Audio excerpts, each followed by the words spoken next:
Hello friends, स्वागत है आप सभी का हमारे चैनल स्टडी टैब पर। फ्रेंड्स, इस वीडियो में यहाँ पर डिस्कस करेंगे हिंदी प्रैक्टिस सेट 220 क्वेश्चंस लिए गए हैं और साथ ही वीडियो के एंड पर एक रचनाकार को यहाँ पर डिटेल में डिस्कस किया गया है। तो फ्रेंड्स, डेली अब ऐसा ही करेंगे। यहाँ पर देखो एग्जाम्स होने वाले हैं तो हिंदी को कवर डेली एक प्रैक्टिस सेट, उसके साथ में डेली एक एक रचनाकार यहाँ पर कवर कर लेंगे, क्योंकि मान के चलना 2 से 3 रचनाएं बनती हैं। फर्स्ट क्वेश्चन है दोस्तों, मगही किस भाषा की बोली है? तो ये मगही आ जाएगी आपकी, देखो बिहारी के अंदर, यानी ऑप्शन नंबर ए।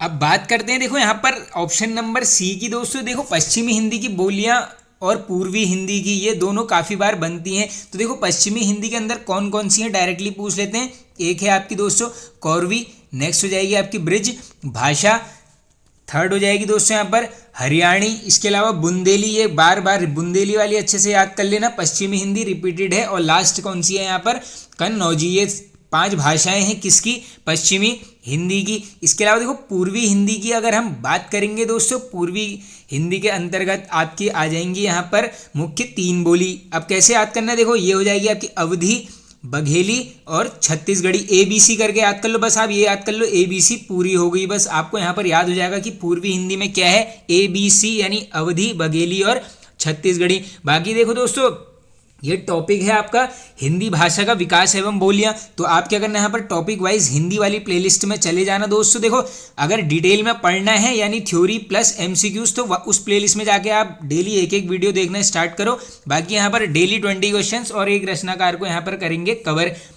पश्चिमी हिंदी की 2 बोलियों का सही युग्म ज्ञात करो। अब आओ देख लेते हैं कौन सी हो जाएगी। देखो पश्चिमी हिंदी के अंतर्गत अभी मैंने आपको एक बताया था बुंदेली, तो देख लो बुंदेली किस ऑप्शन में है, वैसी कवर कर लोगे। खड़ी बोली और बुंदेली, यानी ऑप्शन नंबर सी हो जाएगा करेक्ट। बाकी जो खड़ी बोली है इसका क्षेत्र भी पूछ लेते हैं कभी कभी दोस्तों। तो ये देख लो आप, ये मेरठ, बिजनौर, मुरादाबाद, इन क्षेत्रों में भारी मात्रा में बोली जाती है खड़ी बोली। निम्नांकित में से बताइए कि नवीन विकसित ध्वनियाँ कौन सी हैं। ये टॉपिक भी देखो, हिंदी के सभी टॉपिक्स क्लियर किए गए हैं प्लेलिस्ट में, एक बार आप जाके जरूर देख लेना। तो देखो नवीन विकसित ध्वनि हो जाएंगी ख और ग, ऑप्शन नंबर बी होगा यहाँ पर बिल्कुल करेक्ट आंसर। कृष्ण भक्ति में ऐसा बहुत कुछ है जो नित्य और निमित्तिक सांप्रदायिक कामों से संबंधित है। अब हमको क्या बताना है दोस्तों, ये जो नैमित्तिक लिखा है ये किस प्रकार से यहाँ पर इसकी वर्तनी सही हो सकती है। तो ये हो जाएगा आपका नैमित्तिक, यानी ऑप्शन नंबर बी करेक्ट। व्यर्थ शब्द में किन वर्णों की संधि हुई है। अब देखो इसको ब्रेक करोगे अगर आप, आपको साउंड आएगा ई और ओ व्यर्थ, तो ये होगा आपका ऑप्शन नंबर सी। देखो ये है आपका कंफ्यूजन क्रिएट करने के लिए, सी करेक्ट है। देखो दोस्तों हिंदी में तो आप मान के चलो ऐसा है कि 20 मार्क्स में से आप 20 भी स्कोर कर सकते हो, क्योंकि ऐसा कुछ भी बाहर की चीज़ें आती नहीं है। बस आपका यहाँ पर क्या होना चाहिए, थ्योरी क्लियर होनी चाहिए, क्वेश्चन आप कर लोगे। और ऐसा है नहीं कि हिंदी में क्वेश्चन पढ़ के एग्जाम में आएंगे, ऐसा हो ही नहीं सकता है। बस आपका यहाँ पर थ्योरी पार्ट सभी टॉपिक्स का क्लियर होना चाहिए। टॉपिक वाइज MCQ वाली सीरीज में जरूर देख लेना। कौन सा उपसर्ग आचार शब्द से पूर्व लगने पर उसका अर्थ जुल्म हो सकता है। अब देखिए उपसर्ग लगते हैं वर्ड्स के स्टार्टिंग में, तो देखो अगर हम आचार के आगे अति लगा देंगे, इसका मतलब ये क्या हो गया, अत्याचार, जिसका मतलब है जुल्म, यानी ऑप्शन नंबर ए। निर्वाह में प्रयुक्त उपसर्ग है, इजी हो जाएगा। देखो इसमें भी देख लो आप, फ्रंट में क्या लगेगा, तो ये हो जाएगा निर, यानी ऑप्शन नंबर बी। योग रूढ़ शब्द कौन सा है। अब देखो दोस्तों योग रूढ़ शब्द क्या हो जाएगा यहाँ पर, ऑप्शन नंबर बी, यानी लंबोदर। वह घर से बाहर गया, इस वाक्य में कौन सा कारक है। तो देखो कारक क्या हो जाएगा, घर से बाहर गया से में क्या आएगा आपका अपादान, यानी ऑप्शन नंबर सी। इसी प्रकार देखो कर्ता में जहाँ पे ने लगता है यहाँ पे होता है कर्ता कारक, और कर्म के लिए क्या है दोस्तों स्पेसिफिक साइन, ये है को, और करण के लिए है आपका से। ये क्वेश्चन बार बार बनते रहते हैं। निम्न में से कौन सा शब्द व्यक्तिवाचक संज्ञा है। तो देखो आराम से कवर कर लोगे आप, यहाँ पर व्यक्तिवाचक संज्ञा हो जाएगी आपकी लड़का, ऑप्शन नंबर ए करेक्ट। नहीं, व्यक्तिवाचक संज्ञा दोस्तों लड़का नहीं होगा, ये तो जाति स्पष्ट करेगा, तो ये होगा आपका, हाँ यमुना दोस्तों नदी, हाँ ये सही है, ऑप्शन नंबर बी करेक्ट होगा 10th का। चलते हैं आगे। मीरा ने आधा लीटर दूध पी लिया, रेखांकित में विशेषण है। अब देखो लीटर का अर्थ क्या है आप सभी को पता होगा दोस्तों, ये क्या है, परिमाण की बोध दिखा रहा है, यानी ऑप्शन नंबर डी होगा परिमाणवाचक विशेषण। देखो गुण जैसा कुछ बता नहीं रहा है, संख्या नहीं बता रहा है। आगे चलते हैं अब नेक्स्ट क्वेश्चन की तरफ। निम्न में से एक शब्द पुल्लिंग है, इसको चुनो। अब आओ देख लेते हैं। पुल्लिंग वो हो जाएगा, देखो देखो अच्छा अच्छी लगा लो आप। काफ़ी क्वेश्चन में देखो दोस्तों, जब भी ये पुल्लिंग स्त्रीलिंग वाले क्वेश्चन आएंगे उसके आगे जो है आप यहाँ पर जो मतलब मान के चलो आप जो पुरुषों को बोलते हो वो शब्द लगा लेना, और जो महिलाओं को बोलते हो वो शब्द लगा लेना। तो देखो अच्छा बुढ़ापा बिल्कुल जम रहा है, तो यहीं पर ये करेक्ट आंसर यहाँ पर मिल गया है, यानी ऑप्शन नंबर सी करेक्ट। दांत का पर्यायवाची शब्द नहीं है, तो इजी हो जाएगा दोस्तों बिल्कुल। देखो ये दाड़िम तो अनार की तरफ हो गया, बाकी दंत रदन दसन ये सब है दांत के, यानी ऑप्शन नंबर बी। निम्न में जो जोड़ा विपरीतार्थक है नहीं है उसे चुने। अब देखो कौन सा नहीं है, अब क्वेश्चन पढ़ना है आराम से हमने, तो देख लेते हैं। ये सरल कठिन बिल्कुल करेक्ट है, गुरु का लघु ये भी सही है दोस्तों, आय व्यय करेक्ट है, यानी धर्म अधम ये नहीं होगा, ये होना चाहिए था आपका धर्म, ऑप्शन नंबर सी। वह स्त्री जिसे पति ने त्याग दिया हो, अब एक वर्ड में इसको बोलना है दोस्तों, तो ये हो जाएगा आपका परित्यक्ता, ऑप्शन नंबर डी। बाकी ये बांझ सभी को पता होगा दोस्तों, जिसका यहाँ पर संतान नहीं होती उसको बोलते हैं बांझ। निम्न में से कौन सा अर्ध विराम चिन्ह है, तो देखो चिन्हों से मान के चलना, एक क्वेश्चन एग्जाम में आपके सामने आ जाएगा, तो अर्ध विराम हो जाएगा ऑप्शन नंबर सी।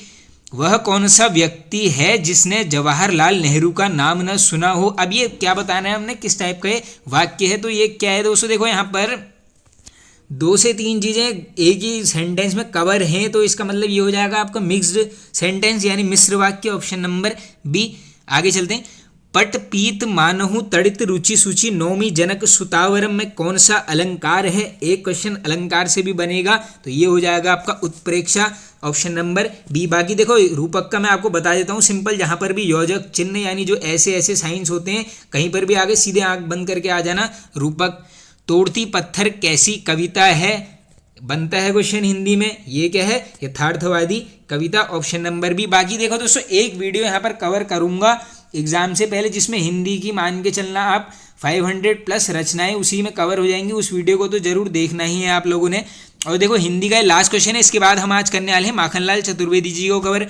एक डॉक्टर द्वारा दूसरे डॉक्टर को लिखित औपचारिक पत्र में कैसे संबोधन का प्रयोग किया जाएगा, तो देखो किस प्रकार से करेंगे हम, यहाँ पर महोदय या फिर महोदया नाम से ही वहाँ पर पत्र लिखा जाएगा। बाकी देखो जो पत्र लेखन वाला टॉपिक है ये भी कवर किया है। ऐसा करूंगा दोस्तों मैं कमेंट बॉक्स के फर्स्ट कमेंट में पिन कर दूंगा टॉपिक वाइज हिंदी प्लेलिस्ट को, देख लेना आप जरूर यहाँ पर उस प्लेलिस्ट को। अब देखते हैं, देखो माखनलाल चतुर्वेदी जी के बारे में चीज़ें जानते हैं जो एग्जाम्स में बार बार रिपीट होते रहती हैं।